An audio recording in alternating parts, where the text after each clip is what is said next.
Good morning. Polynike's here with another battle report.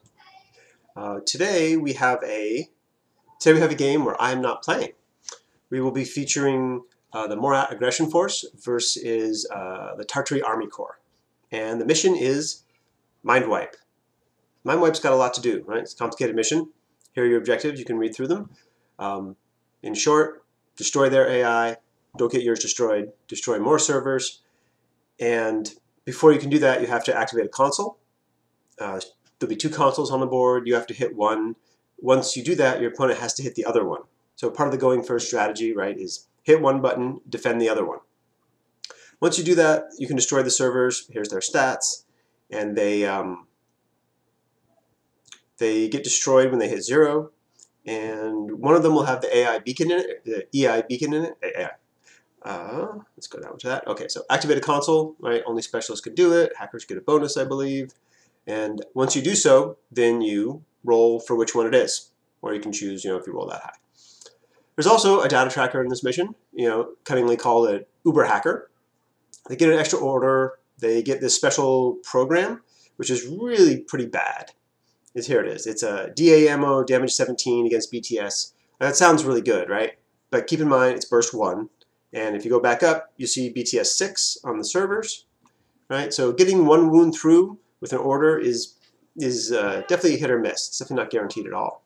I've spent 3 or 4 orders to get one wound through because it's just burst 1. You can fail that whip test very easily. And if you make it, they can save. So it's not usually the go-to way to do the mission. And additionally, to make it a little harder, you have to be in your zone of control to use it. You may not use a repeater. So this is like a backup plan, or maybe you can finish off a server, but it's definitely not the way to do it. Okay. Morat list. We got a link here. Pretty standard Yaugat link, I would say, right? You got your multi-sniper, you got your hacker, a couple Raktoraks to be cheaper, Kornak because he's awesome. You got a Zuryat and Ikadron, yeah, a couple Dotaratsai. I'm definitely a fan of all of this. I like the Morat Aggression Force a lot. I think Yaugats are real strong. Zuryats are very strong. I would probably like to run 2 Zuryats, but 1 is sufficient. I guess in this mission I would really like to run 2. I would probably have a mine layer to guard one of the objectives, and this killer hacker, or maybe a regular hacker, whichever you like, to get the other console, because you get the hacker bonus, and you can start right next to it. But it's good. Also, the hacker one doesn't come with mines, so you can't do the double duty.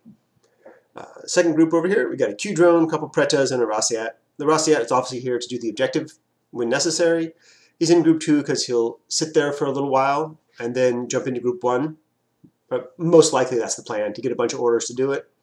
If the area gets cleared out, if it ends up being an objective on the side, maybe he can just do it with the 2 or 3 orders he'll have there. But probably he would be moved into group 1. That would be the plan. I don't think I have any other real comments on this list. This Yaugat sniper with that +1 burst, very, very strong. Burst 4 multi-sniper, high ballistic skill, MSV2. He's a great piece. I use him in vanilla quite a bit as well. Okay, this is the Tartary Army Core list. I'm much less familiar with, but you can see that there is a link here. That's a 5-man link. There's your dozer, your total reaction, mine layer, bot, which is great, a couple of armadillos. This guy, this dynamo here, really cheap, right? 24 points, 1 SWC for a mimetism, BS-12 AP Spitfire with a mine launcher, mine dispenser, whatever it's called. Amazing profile. Armadillos are great. They're specialists. They can hit the button. They can also, if they get across the board, they can do the objective. Group 2. Group 2 looks to me like it's here to get objectives, right? We've got Pavel, we've got the Scout Forward Observer, we've got the Mine Layer. So this looks like it's set up to do kind of what I was saying with the Zuryats in the other group. You can set the Scout up to get one objective. You can set the Mine Layer up to defend the other. Pavel's a great midfield piece. Only sort of issue I have with this group is you're only going to be able to do one of these things in turn 1 because you only have 4 orders. And if your opponent takes 2 orders out of the small group, which seems unlikely, but they might, you may actually not be able to do what you want to do here. So I would like to have 1 or 2 more orders in that group. Maybe 1 of the 2 of the armadillos, so you can switch that order over if necessary. But I like what it's set up to do. It seems great. The only other comment I have on this list is the lieutenant choice. Vasily Lieutenant, he's got a sniper rifle, which means he wants to be sniping, which means he's going to be exposed, which means that him dying is not terribly unlikely. Or you're hiding, 36-point model just to be your lieutenant, which I do not like. You got 2 veterans, the Kazakh and the Frontovic there. So if he dies, you'll have a couple regular orders, but not a lot. I think the lieutenant should be a line Kazakh in this link here. Either the forward observer, right, keep the paramedic around because he's good at healing people. But the forward observer here should probably be the lieutenant, is my opinion on that. I'm fairly sure it is 0 SWC, so it would still fit in this list. Maybe there's a couple points difference in making him the chain of command version. It's already too short, so you could probably squeeze that around. I just think it'd be safer. All right. So here's the board we're playing on. This will be the side that the TAK sets up on. Board is fairly self-explanatory. A couple of things to know. This building will be played as infinitely high, so we'll be removing the center pieces here just so we can see inside. All this little stuff like this we play as solid. We don't shoot under vehicles. No ankle shots, makes the game annoying. Everything else is pretty self-explanatory here. These pieces, we allow you to walk around on these pieces because they're fairly flat, but not this, which is fairly angled, even though you can't quite see it there. Okay, we will go on to deployment. We've got the Morats deploying for the Morats won the lieutenant role, chose to go first. So Morats deploying first on their left flank. There's a Preto right here. You see it? And moving across, we've got Dadarazai, and then the link starts. This is the sniper. This is the first rack up here. Sniper here. Moving. There's an R drone inside this building where this camo token is. We couldn't fit the model in there, but we decided that it was fine for it to go in because the doorway is quite big enough for it to fit through. So we just put a token in there and the guy outside. Yeah, I'll move myself again. That is right here. He's inside that building right there. Okay. So you got the sniper we talked about, the first rack to rack, second rack to rack, hacker, and Cornac right there. Seems like a fine deployment. It's a link, right? The only thing I sort of don't like about it is this rack to rack here is very exposed. I think I would like the sniper over there instead. So if he has to stand up and see things like that, you don't want something seeing the rack to rack at that range because this is all going to be long range stuff. But it's probably not that big of a deal. Moving across, Ikadron over here, which I think will be prone when we start. Darat 2, Preta 2, and we have 2 reserves with the Morats because of Strategos from Cornac. All right, deployment for the TAK force. Starting on their right flank, this is the dozer, who's just chilling up over here. And these 2 camo tokens are Vasily. This will be Vasily. This will be the decoy over here. Now, of course, the Morap player doesn't know that at the moment. Moving across the board, we got the whole slew of camo tokens in the middle. See if I can remember what they all are. I think we've got a mine, a decoy, a scout, a straylock, Pavel. Pretty sure that's correct. This is the total reaction bot. I really do like this placement for it because it covers like through here, over there, as well as the kind of the same angle on that side. So it really covers the midfield very well. It's got a giant infinitely tall building between it and the sniper. So if the sniper were to get to it, it'd have to spend a lot of orders coming around over here. And getting line of fire to various camo tokens that the Morap player doesn't know what is. So I think this is great placement. It being prone limits its line of fire a little bit. I don't know if I would have done that, but there it is. These back here are the Ermandijos. We get a multi-rifle over here, multi-rifle, and this one I don't recall what it was. It might have been grenades. I don't remember. Nothing that came relevant. Okay, so I guess I don't have a picture of it, but on the far left, this way, is the link. On the top of the building over there, we've got the Frontovic sniper, as well as the Vet Kazakh APHMG, which both start prone. And then behind the building, down there, you'll see a picture of it in a moment, are the 3 Lion Kazakhs doing nothing. Well, supporting their link, right? Whatever. Okay, reserve from the Morap is what we're looking at. We got the Q drone, who can see all the way over like this, right down through there. Actually, can't quite see it, but from the edge of this building, there is line of fire, which will come up over to here. And you can cover this whole area. It's great. It covers that objective over there. Remember we said you want to set up to get one and cover one, so that's really what he's doing. And the other one is the Zuryat on the other side, starting right next to the objective prone there. She's a hacker, there's no exclusion zone, she can just boop right into it.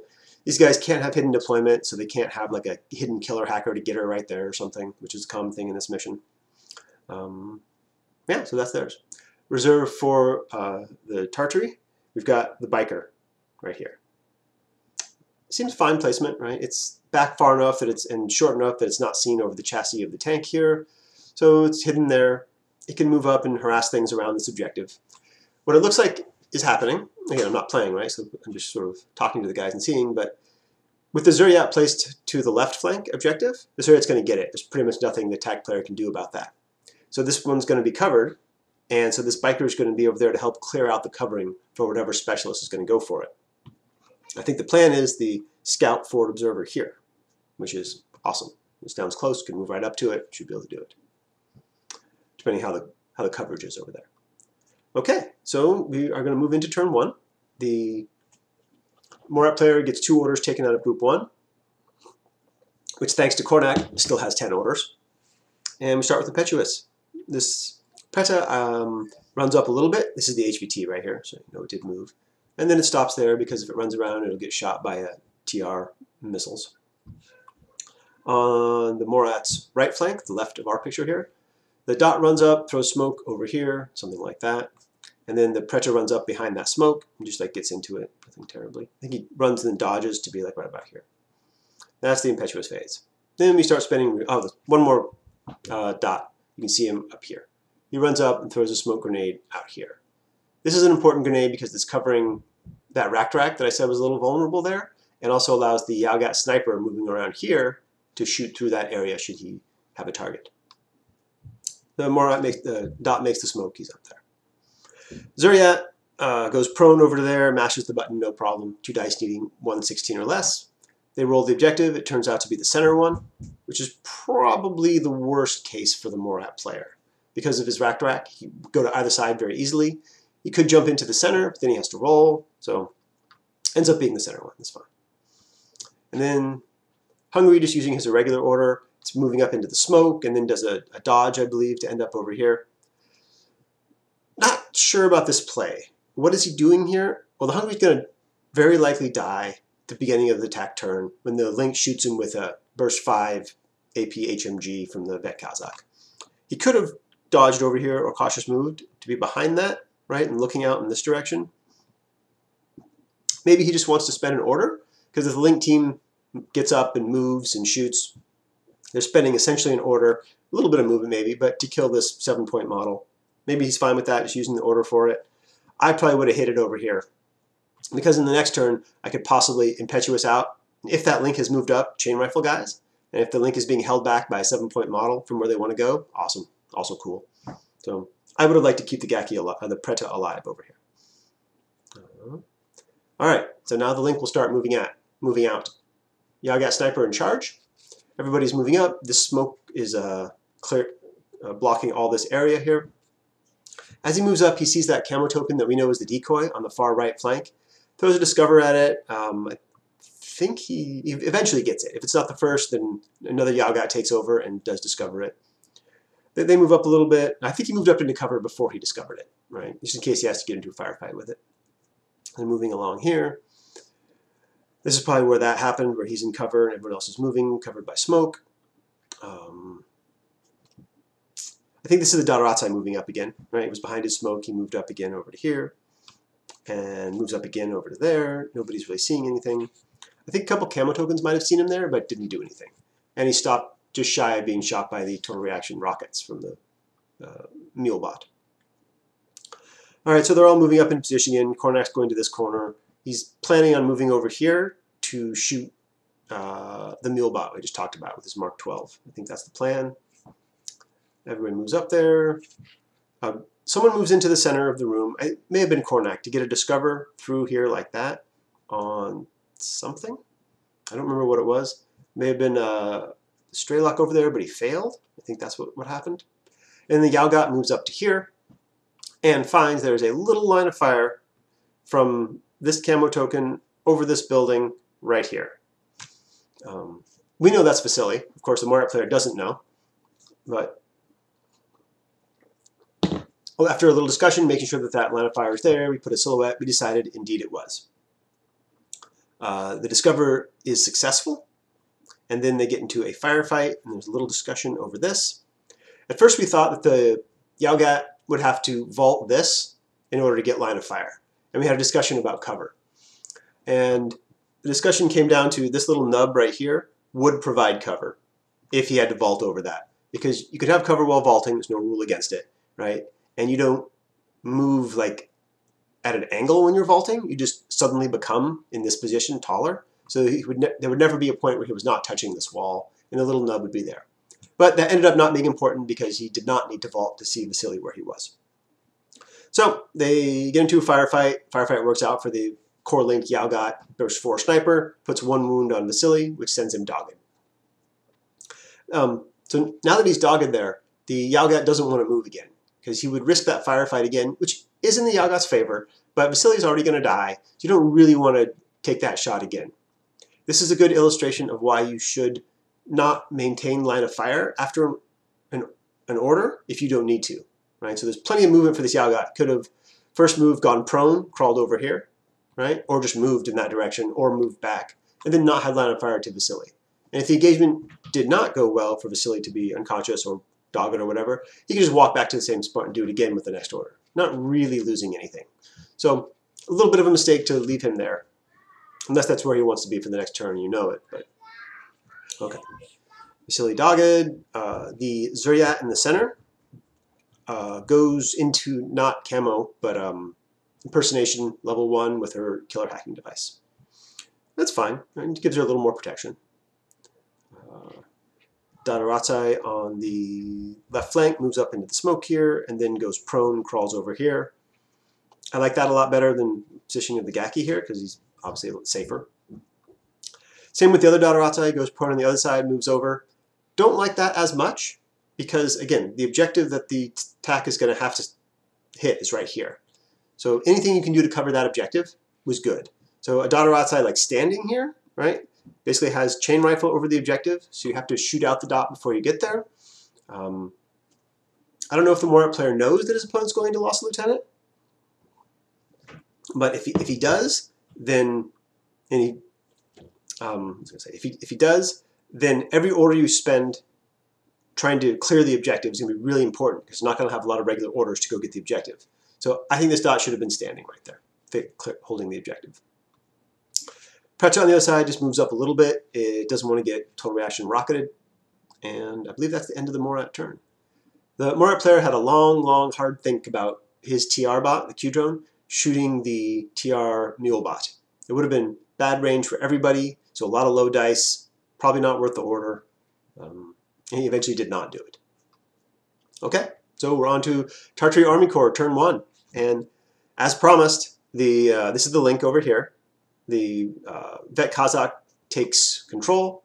This is the first picture we've seen of this link. So you see the 3 line Kazakhs back there, Frontovic's Sniper, and Vet Kazakh AP-HMG, who's also a valid lieutenant option. So maybe he didn't know that these guys was going to be in lost lieutenant. But they are, and they spend a regular order from the first vet to activate the whole link, move up the Vet Kazakh, and kill the Preta, no problem.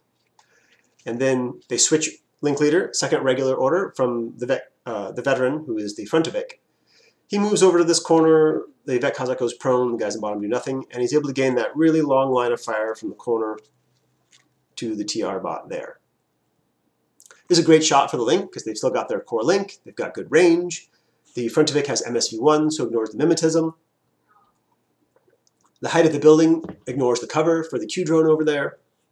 Q drone declares a fire back, and turns out to be over 48 inches away. I think they're like, I don't know, 52 or something like that. It's a really long diagonal shot. So the TR bot should have dodged, obviously, and it's just wiped out by a whole bunch of AP sniper rounds or whatever it is.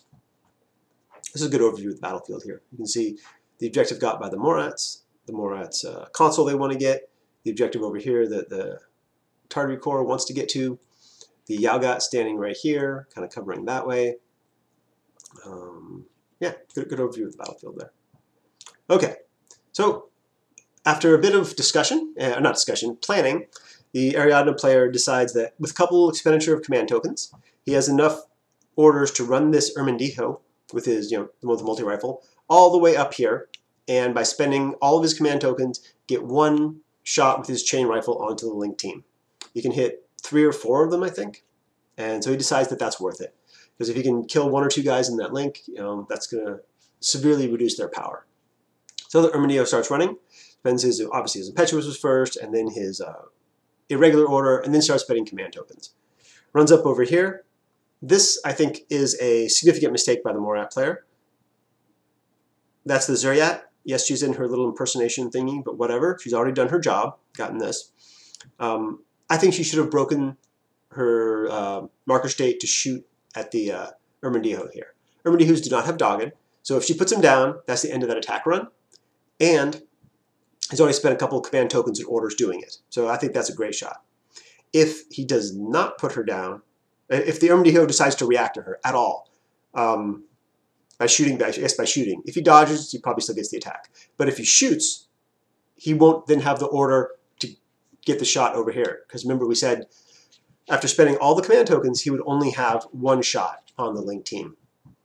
So the Morap player does not reveal, and the Ermendijo just runs by. I think there's a failed dodge by the dot over there, and then a successful dodge by the dot. Yeah. So this is still the dot still over there. So this is the last order where he's going to run up there. There he is. The dot makes the dodge on that one, but he comes around the corner. I guess that was the first. He comes over here, and this is where he's going to get his chain rifle shot from. He's going to do something like that and hit I think it's 4 guys. And Cornac is here. Cornac decides to shoot the flamethrower. Everybody else dodges, and I can't remember if the dot was already out, so threw a chain rifle at him or not. Or maybe he dodged out on this order. The result is, I think one of the Yaogats goes down, or the Raktorax goes down, and the Ermendijo is put unconscious. So that was a fine attack run. Again, the Morap player didn't need to let it happen. You could have essentially lost the Zuriat, or risked losing the Zuriat in order to keep the 5-man link okay. I think I would have done that. I think that would have been better play. The Zuriat does have the hacking thing, so it gets the extra order for it, and could possibly attack the server with it. But when she dies, that gets left on the ground. The Yaogat hacker could go pick it up if that's reasonable. But okay, so there's the chain rifle. You can see it's hitting 1, 2, 3, 4 guys. Ends up with this one here going unconscious. A couple of good dodges over here, and then the Ermendijo is put down by the flamer over here. All right, the biker here does a little scoot up. This is pretty much the last order. And again, there's no more command tokens to get regular orders, so puts a landmine right there with the mine dispenser. We talked after the game, and I think the player forgot it was burst 2, so he could have put down 2 mines. Or maybe he was just saving one for later, I thought. That's kind of why I didn't say anything in the game, and I don't really like to interrupt the games I'm watching. But he puts 1 mine down there, which is fine. It's blocking off this dot. It's not quite hitting that Yaogat over there. And then the group 2 orders, there's no regular orders available for group 2, which is a problem here. So the forward observer scout moves up, takes a shot here at the Yaogat sniper. The trees we play as saturation zones, so there are each burst 1 going through there, and I believe nothing happens there. That's just it. And then the scout remains here. So this play I don't like at all. I think he should have just stayed back and done nothing, because this is the specialist that's over there that wants to get that objective, but didn't even have a second order to do it. So starting here out of camo state next turn, right? You are probably going to die. Right? Whatever's going to happen. Maybe this dot will run over there and chain rifle you or something, or the Yaogat sniper will just shoot you in the active turn. Very unlikely you're going to live through that. I don't think you should have done this at all. He also, again, he could have possibly moved up and moved back to break that line of fire, as we talked earlier. Okay, so there's the end state of that. Nothing happened in that engagement. Camo token in the middle uses its own order to move up to here. This ends up being the stray lock. Yeah. And the dozer just goes to suppressive fire because he doesn't have anything else to do with his order. Can't change it. So back to the Morats. Is that true? Oh, no, not quite yet. The other Ermendijo comes running over here, and he's just using his irregular order to run up. The dot sees him from like way down here. The Armadillo decides to throw smoke after the dot decides to shoot him with his pistol at long range, but the dot crits on a 5, and the Armadillo very dies. Okay. And then, again, using its irregular order, the TR Mulebot moves over here. You can see that dot right there. This move, again, I don't think I like this because this whole flank over here is already covered by that linked frontific sniper. I think it would have been better to be covering more on the right flank. But this move also does give a better line of fire into this building here, which maybe is what he wants. Not terribly relevant here. The dot dodges, I think, successfully over to here. Or maybe he just throws smoke. And then Pavel uses his order to move over here. Irregular order. The camp would start there. And that is the end of the order there. Yeah, the end of the TAK turn. Over to the Morats. The first order, the Yaugat sniper moves down, the other guys move around a little bit, and he's taking that shot at the scout over there. There it is, right? When he's standing up on here, you can see him. When he's off the bridge, you cannot. And I'm pretty sure that works out just fine for the Morat and puts this guy unconscious. And then the link starts moving around a little bit. Once again, Kornak is going to go to this corner and take a shot at the TR thing. Yeah, there's the frontific that got put unconscious. Somebody discovers the stray lock in the middle, I'm pretty sure, and then shoots him. It's probably the sniper. It could be the hacker using his combi, but he puts the stray lock unconscious by basically sight lines through there. This thingy is not quite S2 tall. I know this picture doesn't really show that well, but any elevation on this thing easily sees it. Even if they're both on the same level, you actually can see over that. Which I kind of wish you couldn't. When I built those, I was hoping they would be S2 blockers. So maybe I'll put like some crates to put them on top of or something, like some pallets. Okay. So this is the link moving up, doing all that. That's the hacker who I think took care of that. Eventually, Kornak peeks this corner and shoots the TR bot with the Mark 12 and puts it unconscious. Yeah, there's that. Kornak is peeking right here. Bop, bop, bop. Lots of shots with the Mark 12, puts it down. Here's the Yaugat hacker moving into the room. He's eventually going to move into this corner over here and just end the turn. Yeah, he's going to end the turn right there. There's a discover that goes on as he moves into there, which reveals Pavel here. And then the sniper moves into the corner where you can see it right here. And I think actually gets killed by Pavel. The sniper goes unconscious there. Yeah, there's an unconscious marker on the sniper right there. Yeah. Okay, and now, sensing a lack of coverage on the objective, the TAK player takes the dozer, who's the only other specialist on this side of the board, and starts running up like this.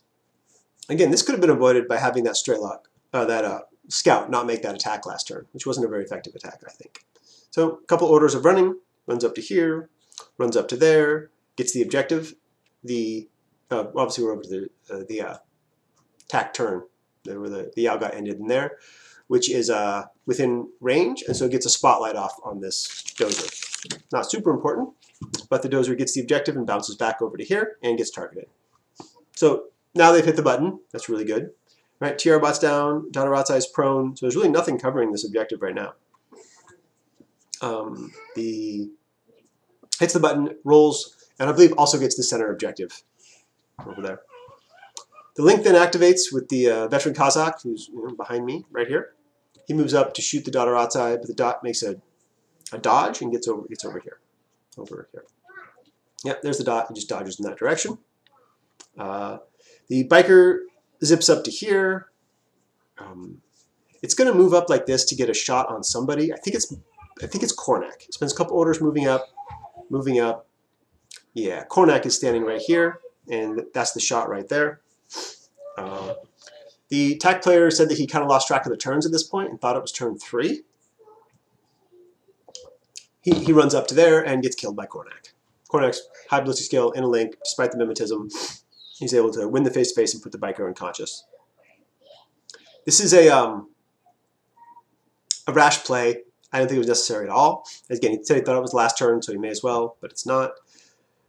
And it's just one of those examples where if you just follow the normal rule of thumb of do not take engagements outside of cover, like this kind of stuff doesn't happen. So enough said about that engagement. There he is unconscious, right next to his mine he put out. And okay, this is moving into the Morat turn 3, actual turn 3 here. And the first Impetuous, the Dotaratsai runs up to here. Obviously that's going to set off this mine. He doesn't care.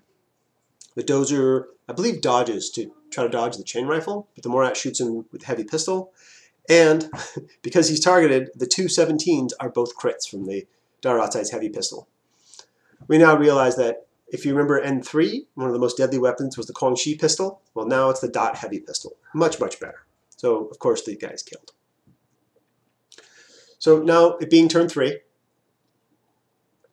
the Raktarak is going to come on and try to get objectives.